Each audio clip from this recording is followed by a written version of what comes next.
Welcome to the Get It Done podcast. I'm your host, Jimi Ryan. Today we're interviewing Dan Habib. Let's get it done.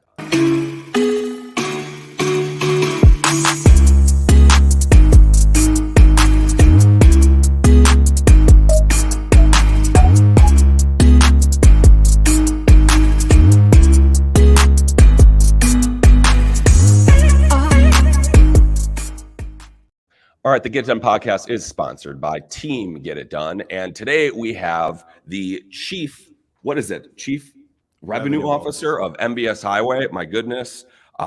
Your partner in CryptoCharged, which is a educational software for people that are looking to get into crypto, professional speaker. And I know you as just an all-around great guy, a husband as well. Dan Habib, welcome to the Get It Done podcast. Thanks, Jimmy. It's an honor to be with you. Hey, for sure. And I'm a little tired. I just came back from an event, and we were talking about this really briefly. Man, your dad runs circles around me. I tell you what, he's unbelievable. I call him a road warrior. You know, he went from an event prior to that to Vegas to the momentum builder, and actually, believe it or not, he's in Boston at another speaking engagement as we speak, about to go on stage. So, God bless him. I mean, God, you know what? He really is a incredible man. But there's plenty of content about your dad out there, and this is more so about Dan's come up story, because I think I watched a video. I think Deanna put it together where she put like a video reel of like how you started and like your first videos. I'm sure you were embarrassed because the old videos, if you remember those, they were Yeah, it was an unbelievable gift that Diana put together for Barry that really kind of showed the beginning of MBS HWY and how we started, and then like all the kind of monumental changes that we made, from, you know, sharing the screen and sharing charts to the advancement of the product itself, to adding music to the updates. And it was pretty crazy to see kind of that first update. And then I had to come on and kind of got thrown to the wolves because Barry had a surgery that he was out for a few weeks. So it was kind of just me for a few weeks. And, you know, seeing the first videos that I did compared to now certainly was entertaining. I mean, everybody has a terrible first video, so whatever. Like, I don't care who you are. At least you started, you know what I mean? But so, all right, the Get It Done podcast is really all about the come up story. And we use Elon Musk as an example. He has a great story of going from, you know, a millionaire to a billionaire. And that's a cool story. Awesome. But what we're really focused on is the 0 to $1 million story. And the best place to start that, Dan, is where were you born? What was your first couple years like? What were your parents like? And how'd you start your life? Yeah, so I was born in Brooklyn, New York. And then very shortly after that, my parents, who both grew up in Brooklyn, they moved to New Jersey. So had my childhood there. I have a twin sister, my better half, as I like to call her. She definitely stole the looks in the womb. But she's actually in the mortgage business as well. She's an originator at Cross Country Mortgage. So definitely mortgage is in the blood, Right. likely from Barry's influence. But, you know, grew up with my mom and dad early on, but they did end up getting separated when we were about 1 year old. So, you know, my mom had custody for most of the days, and I would see my father, you know, Wednesdays and every other weekend. But both parents always extremely supportive, great. We had a very, you know, loving, caring childhood, and you know, it was great. I mean, so Nicole, your twin sister, yeah. So she got into the mortgage industry. I mean, she's a loan officer. I gotta imagine, like, your dad's done $2 billion in business. I have to almost assume that he would want you to be a loan officer at some point. I guess, why did you go the way that you went? Yeah, so, you know, growing up, my father was always my hero. And a funny line that I've heard out there is that people, they don't grow up, you know, hey, what do you want to do when you get older? Maybe it's like, I want to be a sports star. I want to do this. You don't necessarily grow up and it's like, I want to be a mortgage producer. Right. But for me, because my father was my hero and he was in the mortgage business, you know, I wanted to do what he did. So I certainly always had aspirations to kind of work with him, to want to, you know, follow in his footsteps and do something in the mortgage space. Wow. I mean, that's if your dad heard that. I mean, here, as a father myself, like, man, that would be a really cool thing for my son to want to say. So okay, bring us through early years of your life. Where'd you go to school? What was your first car? What was your first job? Yeah, so I went to school in a town called Colts Neck. That's where I grew up, really. So once I got past like my very early years, family bought a house in Colts Neck, New Jersey. So, went to Conover Road Middle School and Cedar Drive after that, and then Colts Neck High School, and went to college at Florida State for a little bit, and then Monmouth University. But my first car, we were very blessed. My father got my sister and I a car. I think my sister had like an Eclipse, and I had a Pontiac Grand Am GT. Was my first car. Dude, I remember those. Those were pretty Yeah, cool. yeah. I mean that's awesome. So everybody was jealous of the Habib's cars. Yeah, it was amazing to you know get a new car for your first car, right? So I we mean that's were amazing. certainly very lucky. So what'd you do for work? Did you do anything?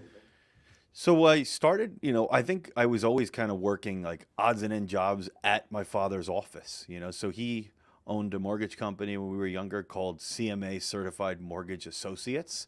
And, I have fond memories of my sister and I kind of hanging out in the office there because he was a workaholic and kind of running up and down the hallways. But as I got older, doing jobs there, whether it was helping with various different things, but I would say I didn't really start truly working there like seriously, until I was a little bit older. Probably, I would say the beginning of college. So I mean, but that's pretty epic though. It's it's a pretty high profile job in a lot of ways. I mean, there's probably one could argue there's not a mortgage loan officer out there that doesn't know who Dan Habib is. I mean, even if they're not subscribed to MBS Highway. I mean, how'd you handle that? I got to imagine there were some challenges being someone in your early 20s, being well known. Yeah, I mean, listen, I'll be pretty raw with you, right? So I think that I'm proud of where I am today, and I think from the outside, many people might say, "Hey, you're a pretty lucky guy," but everybody has their own set of challenges, right? And I certainly am blessed, more blessed than maybe I deserve or than most out there. But I certainly had some challenges too. A couple would be that, growing up, my father being so well known, you know, I was referred to most of the time as Barry Habib's son as opposed to Dan Habib. And I think Right. everybody has a want to try to create their own name for themselves, right? And their own brand and to be worthy in their own right? So that was a challenge. But I also couldn't get out of my own way for a period of time as well. And I'm sure many other people have kind of experienced this too. My father was always extremely tough on me. My dad expected excellence and expected everybody to kind of work as hard as him. It's probably one of the reasons why he's so successful. But I liked to party a lot when I was in school. I was in college. I went to Florida State as a freshman, and I had really good grades. I was always, school came easy to me, so I got a scholarship, and I really wasn't doing what I was supposed to be doing there as a freshman at this big school. I was a part of a fraternity, and my grades were still good, but I ended up having like all these, as a freshman, very early classes that I just wasn't making it to. So after my freshman year, you're supposed to have like 30 credits.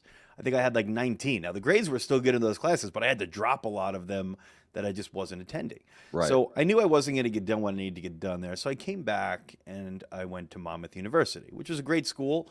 I had a blast there, but still I wasn't necessarily, I would say, as laser focused as I am now on work. And, there was a time where I was coming in late, and believe it or not, my father fired me.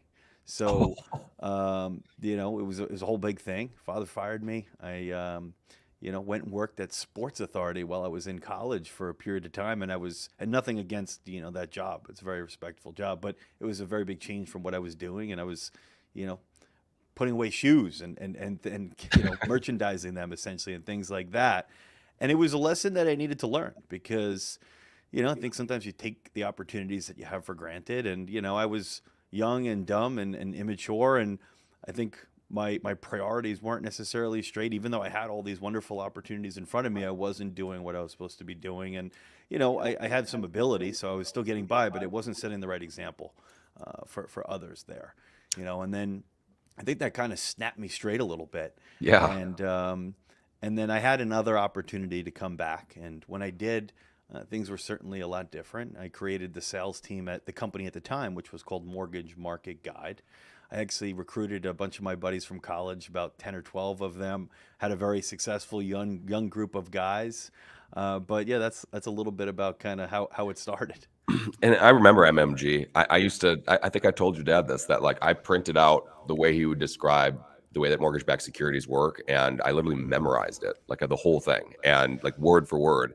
And the thing that people don't realize is that most loan officers only talk about rate and cost, like 90+% of them. And I was actually, I worked at a call center type of LO. Mm-hmm. So here I am calling lending tree leads, talking to them about mortgage-backed securities, when like legitimately every single other mortgage loan officer is talking about, yeah, I got you the lowest rate, I got you all this. And it, when you talk to them on that different level, it's it really is a game changer. But okay, so you, I love that you say this. I mean, what? Thank God he fired you. You know what I mean? Like, I mean, man, there were so many times in my life I wish somebody would have just slapped me across the face. You know what I mean? Like where I just needed it. And I mean, your dad. You know what? Here, I'm reminded actually of a Reńe Rodriguez quote. And have you been to Amplify, by the way? I love Reńe. I have not had the pleasure of going to one of his live events, but I've spoken with him many times. I think he's brilliant, and I hear such good things. Well, so he talks about loving someone enough to be unreasonable. And Mm. being unreasonable is firing you. I mean, or telling you, hey, you're out of shape, you're fat, you need to work out. Or you know what I mean? But the truth is that if you do actually love somebody, you're going to tell them the truth. And maybe you don't tell them you're fat. I guess that's a Yeah, bad David example. David Goggins literally says that part about telling them when they're fat because it's unhealthy. But you know, to your point, I think it was probably tough for him, and you know, I'm sure I'm not a father yet. I certainly love kids. I want to be a father. I got married about a year and change ago, so Right. that's hopefully, God willing, that is going to be in the near term horizon. Maybe we'll see. But I'd imagine as a parent, it's tough balance, right? Because you want the best for your kids, but you know, I think parents sometimes, and forgive me because I'm speaking in the abstract, but this is just my thoughts because I don't have kids, right? So Yeah. I'm not trying to give anybody advice on things, but Right. I've seen this at least where, you know, parents, they maybe begin extremely poor and then they work their whole lives to get to this spot, and then they may think, hey, you know what, I started all the way down here. Now I'm here. I'm going to provide you with this opportunity. And instead, you're going to be starting up here, and now you're going to be able to take it to the next level, right? But part of the reason why that individual is so successful to begin with is because they started at the bottom there, right? And they had to learn that hard work and go through the failure and such, right? So as Right. a parent, I'm sure that that's hard to balance where you want to spoil the heck out of your kids. You want to give them every opportunity, but to some degree, you have to make sure that they're doing the right things and they're working really hard as well, right? So I think my father did what was necessary to be done to really make sure that I was serious there, and you know, make me learn that, you know, and go through a tough period there because I wasn't getting it on my own. So I love that. And I want to go back a little bit. So mentioning Renee, and this is why I'm thinking about this. This is Mm. just a question that I really love to ask people, is that Renee talks about how a lot of times things happen when we're younger in our childhood. And a lot of times he says 8 to 12, but I would just say when you're younger and something happens or doesn't, people show up for us or they don't. And a Mm. lot of times when we break down what is our why, why do we do the things that we do, it comes down to we're trying to either honor our past or heal our past. What would you say you're trying to honor? What would you say you're trying to heal?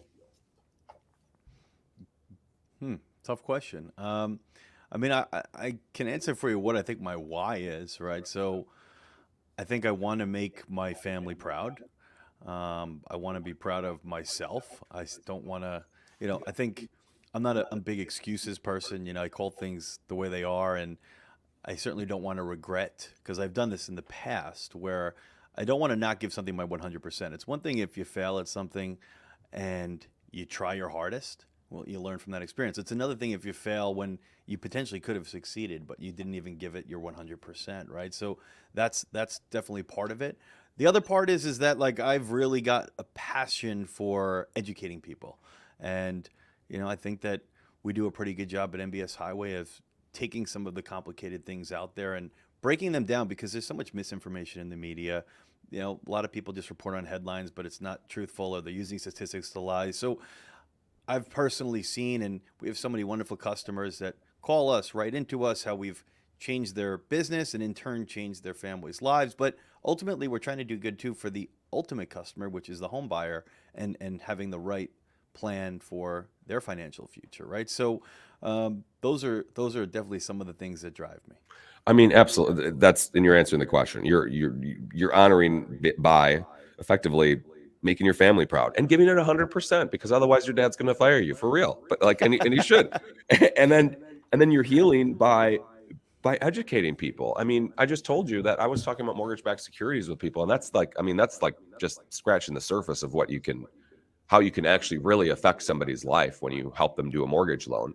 I mean, like there's people charging 2 points on mortgages just to get them a 0.25% better interest rate or whatever, and then they refinance in 6 months or a year, and they just don't understand that that's a bad deal. And I'm exaggerating with that, but I mean, it's the truth. So teaching people what's actually right, what's financially sound, how can they set themselves up so that down the road they're in a better spot. I mean, that's a great why. That's a great reason to live. So I want to go back to MMG. You created the sales team with a bunch of college buddies. That's just Yes. got to be so cool. I mean, it talk to me about that time of your life. Yeah, so I was in college. I was, I think, like a junior at Monmouth University, and noticed that my father, who created Mortgage Market Guide, and just a little quick backstory on that, he was a very successful originator, and the top in the country on a few different occasions from a production standpoint. And he said, Dan, I think I know what mortgage professionals need to do and understand to be successful. And I'll never forget this talk that he had with me. He sat me down on his couch, and this was probably around 2000. This is when he first started creating the company back in like 2001 or so. And what he had said to me is, he said, Dan, there's a lot of smart people out there. But he said, you know what the difference is between a smart person and a successful person? He said, just freaking going out there and doing it, right? So taking action, essentially. So he said, I'm going to completely pivot here from a very successful origination business to then creating Mortgage Market Guide, which, at the time was the first of its kind, a platform that is monitoring the market, telling people when to lock ahead of reprices. And back then it was so quantifiable because it was before Dodd-Frank. So you can literally make thousands of dollars with some of these locked calls as a Right. mortgage professional. So I've been one of them. I've been yeah, getting the alert to locks on my phone and rushing to go fax my lock sheet in to yeah. Now wherever it goes. since we've really evolved a lot with MBS HWY, but back then I noticed that the predominant way that he was adding subscribers was really just killing himself traveling all over the country. And he said, Dad, we really should create a sales team to kind of put another wing on this plane. And I said, you know what? I have a lot of hungry, young, smart guys that I go to school with. Maybe we can hire them cheap, give them an aggressive commission plan. And sure enough, that's what we did. And, our young little fraternity, mostly sales team, really was kicking some butt. I mean, wow. So, I mean, what a success. That's so cool. Why? I guess I don't know why this is. Why did MMG all of a sudden disappear? Why did it become They're still MBSI? out there. So they're still out there. So Okay. we had grown Mortgage Market Guide, and then we had a successful exit. We had a non-compete for a few years, and then we had so much. Yeah, and they're still around under a different name. They were bought a few different times, rebranded. It's under, I believe it's like Vantage Production now, or Tabrasa maybe it is. But Okay. but they're still out there. But we had a non-compete for a couple of years, had so much demand from people that wanted us to come back and continue to educate in the space. And then we created MBS HWY roughly 10 years ago. But in between that, I had some other great experiences as well. So, I think I mentioned to you before, one of the things for me that was always kind of in the back of my mind is that, I love my dad. He's always going to be a hero to me and an unbelievable mentor. But one of the big things with me is, hey, how, with such a big shadow there, how can I make my own imprint on the world, on the industry, and not be referred to necessarily as Barry Habib's son, but Dan Habib, somebody that in his own right has his own clout and expertise and things like that, right? And I wouldn't change anything, but and so lucky to have my father. But that was something that was in the back of my mind always, So after we had the exit from Mortgage Market Guide, my father went and did some pretty fun things. He produced the play Rock of Ages. and did some other things, had some other successful businesses. And I went and I always had an interest in the financial markets from an investment standpoint. And I was always a student of the markets, always doing my own investing, technical analysis, you name it. So I ended up getting a job at Morgan Stanley as a financial advisor.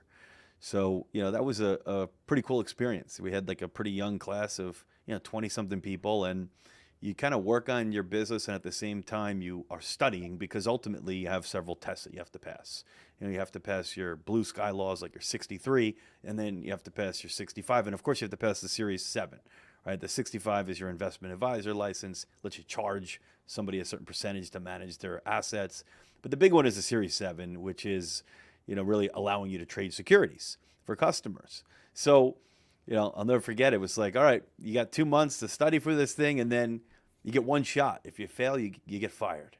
So Wow. we lost half the class after the test. I remember pressing the button like, well, I hope this goes well. But no, passed all the tests.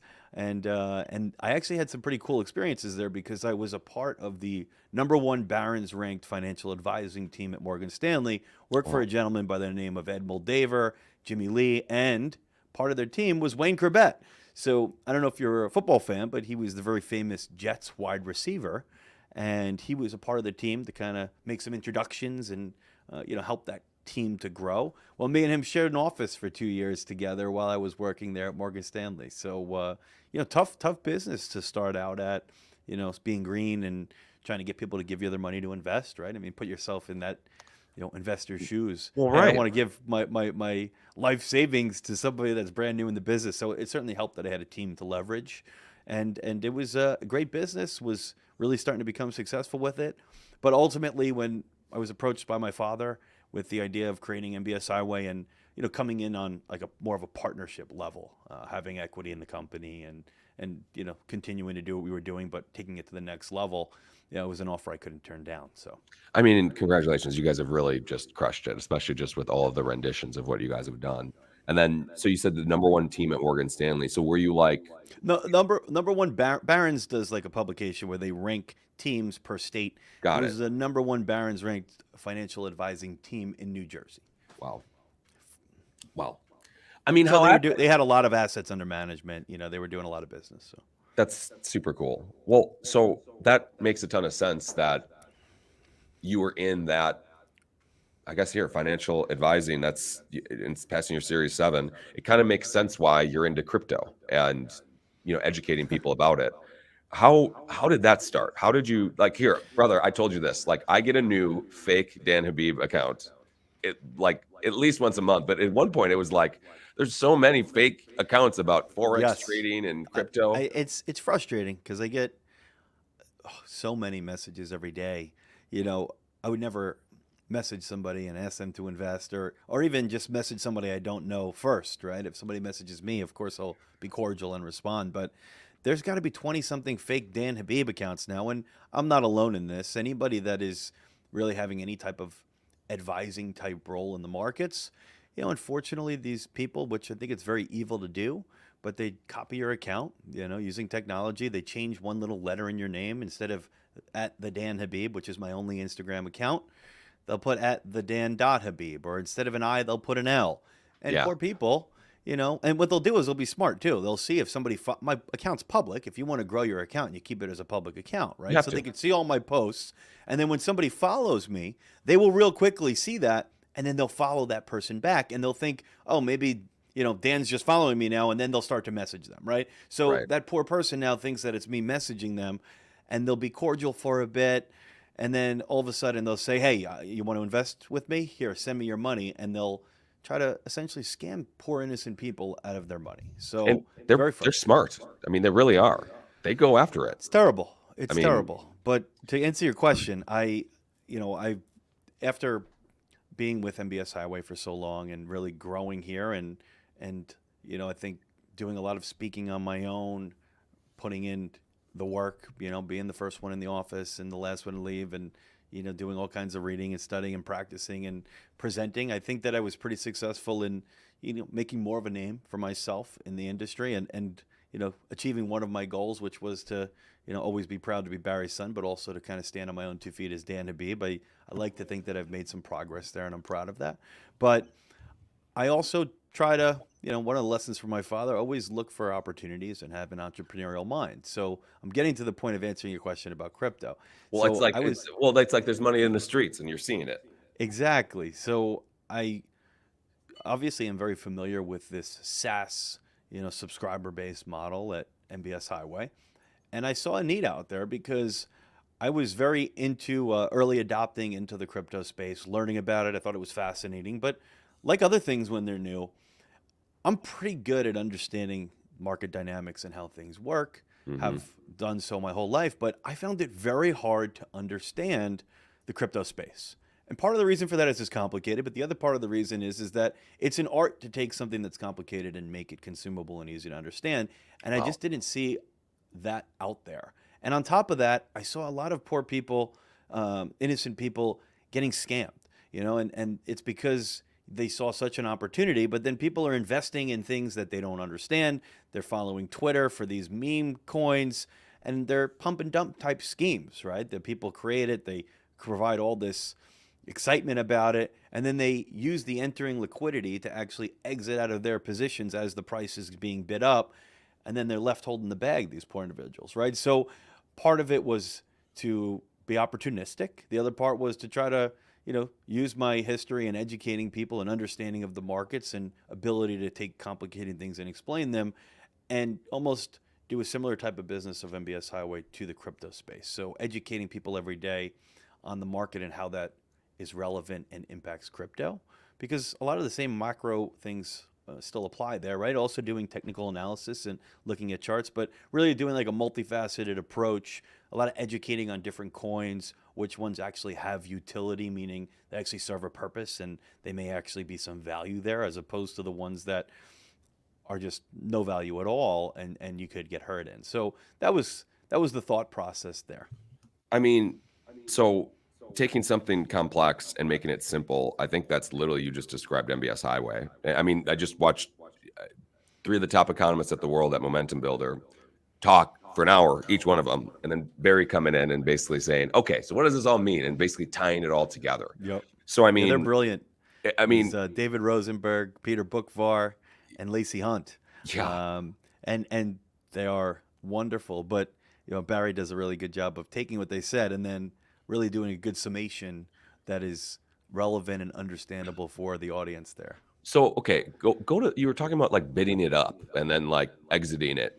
I mean, I'm fairly novice with that type of stuff. I think I kind of know what you mean, but like, I don't know. So I wouldn't be able to explain it. So here's an example. One of the popular coins out there is a coin called Ethereum, right? It's actually a network. Okay. But there was a additional coin, a newer coin that was created called Ethereum Max. Has absolutely nothing to do with Ethereum, but it's called Ethereum Max. Now, what they did is this company, first of all, it was worth fractions of a penny, right? So what this company did is they paid through social media and stuff, people like Kim Kardashian and other celebrities to post about it. Naturally, what happens when they do that? All these investors then go ahead and invest in it. What happens to the price then as you have more demand for this security or this coin? That bids the price up. The people that created the coins, that have all of the shares of these coins, right? All of the, the majority of these coins, they had it at like almost a zero cost basis. Now as the price is going up, what do? They're actually, as they're promoting it, as they're paying people to do it, they're using this entering liquidity from investors who are now buying it to actually exit out of their positions. Because when you have a really small coin, it's not a liquid market, right? Liquidity in a market is the number one thing. That's why you have market makers on exchanges and stuff, because nobody would buy or sell a security that you couldn't immediately trade, right? If I was buying something, I wasn't sure that there was going to be a seller on the other end, then it's not a liquid market. So what they do is they get all this excitement, all the incoming investors props this up and makes the market somewhat liquid, and they use that incoming liquidity to make a huge gain on the heels and backs of these poor investors, and the actual investment itself, the actual coin, does nothing, right? Doesn't provide any utility or anything that's useful. And then once they get their money, they kind of pull the rug out, and then it's like, okay, this coin's done. And So all those they sell people, it all. They sell it all. They get it yeah, and completely there's no out. support of it anymore. And essentially, those people all lose their money. And the ones that created it get rich in a very unethical way. Well, but isn't that illegal? Well, you have to remember, it's a very unregulated space still. Got I it. think that we're going to see some more regulation coming, and that's part of the reason why you're seeing such a push for regulation. But I think we're going to see more regulatory clarity in the crypto space this year. But it's a tricky one because, if you look at something like Bitcoin, there's a lot of countries that have tried to ban it, but it is decentralized. So by nature, it's hard to ban something that is decentralized. But I actually think regulatory clarity would be a good thing for the crypto space. Number one, to limit down on some of this, and while it could provide some temporary headwinds, there's a lot of potential capital from institutional investors that literally can't be used right now, Right. meaning they're not allowed to invest in it because there's no regulatory clarity. So instead of companies having all their money in cash or having a certain amount of cash, maybe they'll allocate some of that cash or their treasury to something like crypto. And we've seen some companies try this, companies like Tesla and such, right? But when there's more regulatory clarity, I actually think you have a bigger scope of potential investors that can invest in it. So what does somebody learn at CryptoCharge? So at CryptoCharge, they're going to learn about what's happening in the market, what's happening in the economy.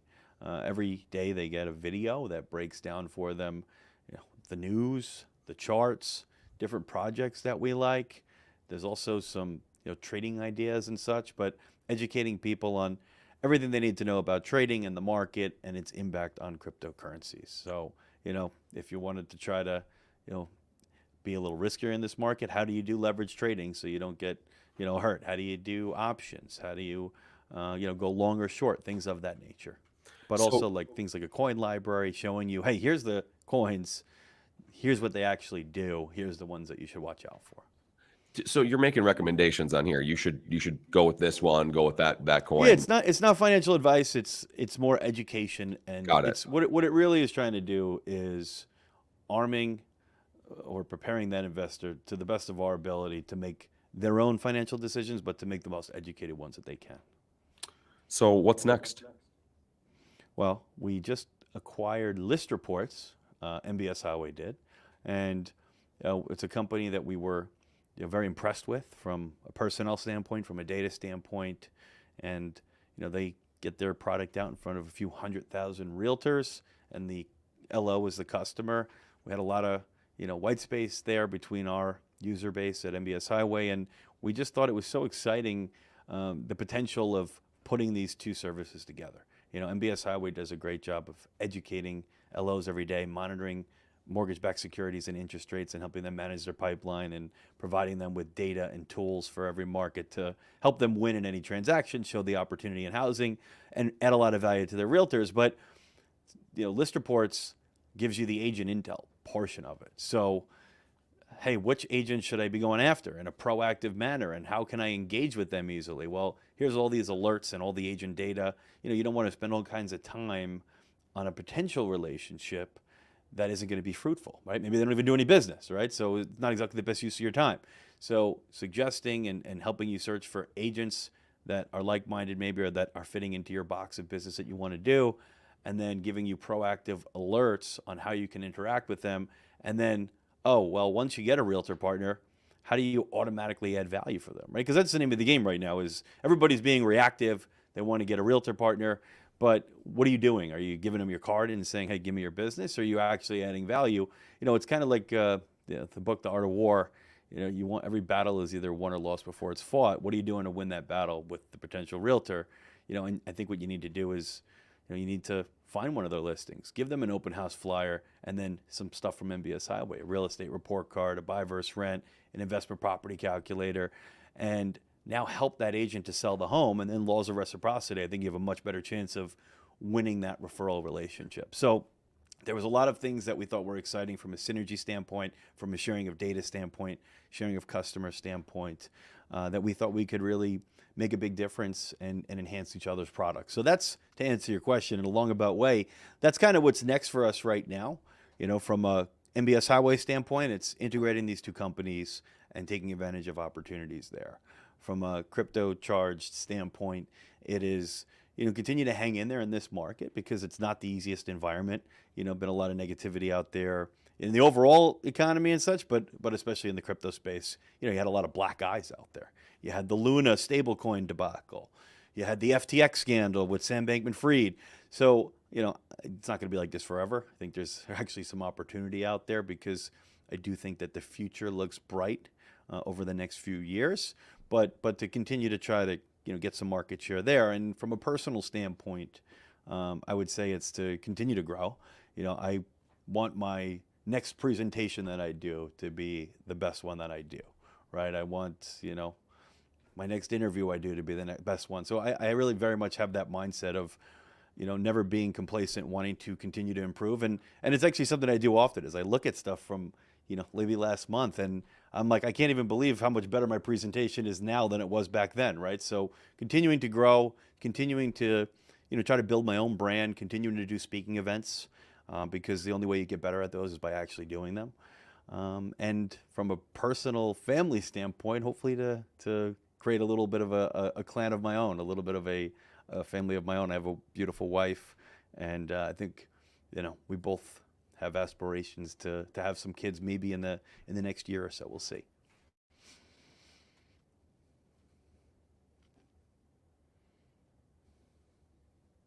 You still there, Jim?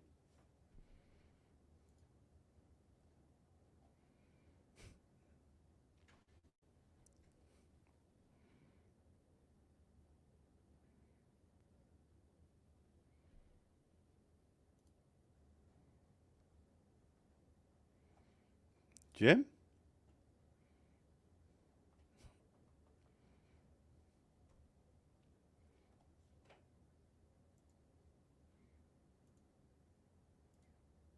Hmm.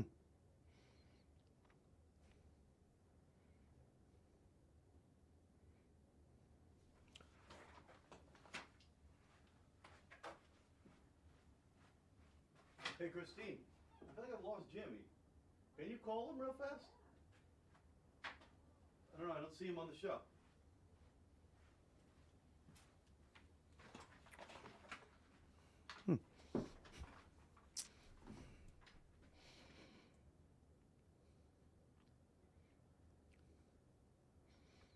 Jim, if you're there, I can't see on the screen. Oh, he said I'm restarting. Hmm.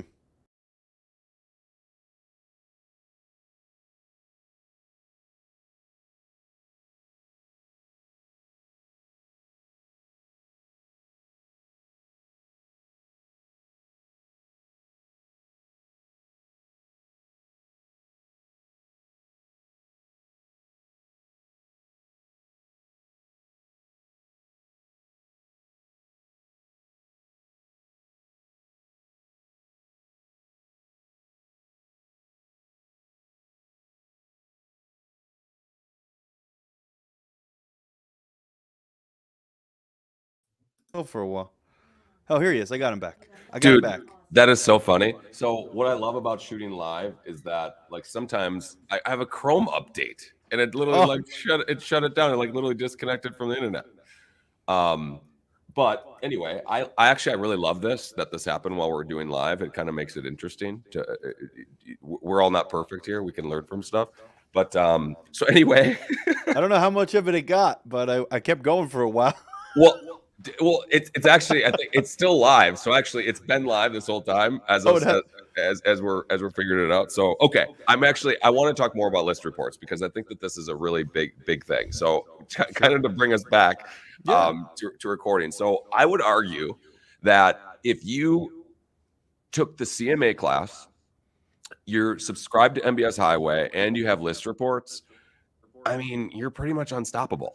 I mean, but really though, and I know I'm whatever call it endorsing the product and what, but it's just the truth. You get all the information for a listing. You figure out, well, I think there's 1.4 million realtors in the United States, and I think it's 800,000 that do one transaction or less. So, are you calling on every realtor, and what's the likelihood of them not being really a good partner? I mean, Yeah, I mean, we only have so much time, right? So you want to make sure that you're utilizing your time to the best of your ability. So it helps you to identify where you should put your efforts, right? And which realtors would be the best for you to target. And there's other services out there that provide maybe a similar data set, but what I think really separates the list reports agent intel portion is how you make it actionable.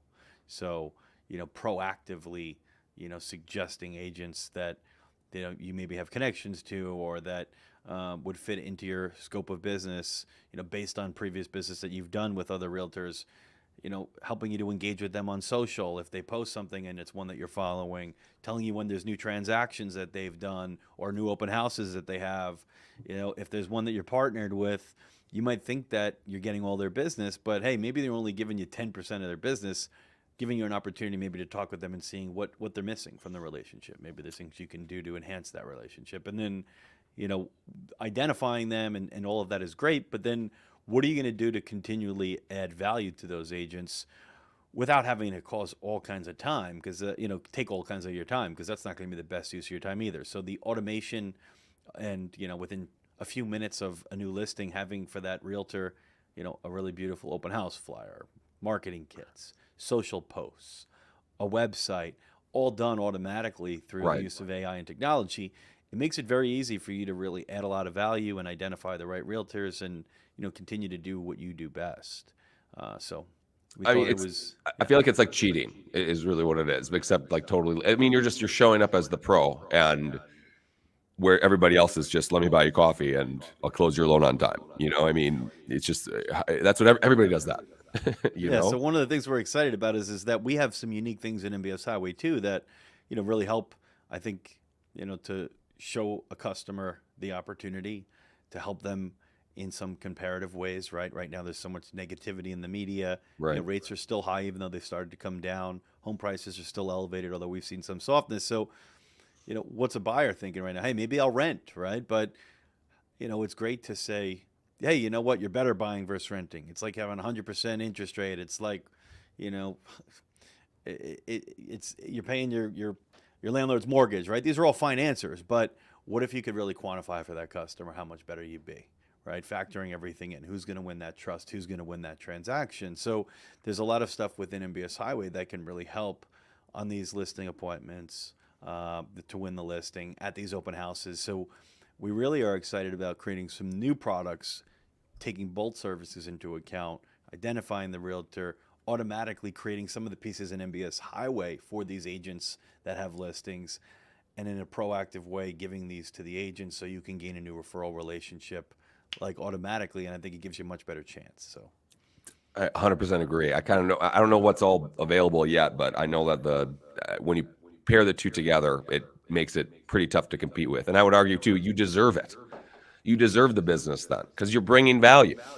So, okay, there's so first off, Dan, I want to thank you for your time. I'm actually I've been looking forward to this for a long time. And there's a few questions. There's 4 questions that I ask everybody when they come on, and I want to make sure that I get these out. Mm-hmm. So the first one is this: do you feel like you ever got a big break? Boy, I mean, I think I've been very blessed, for several reasons, right? I mean, I think I got a wonderful family that's supportive.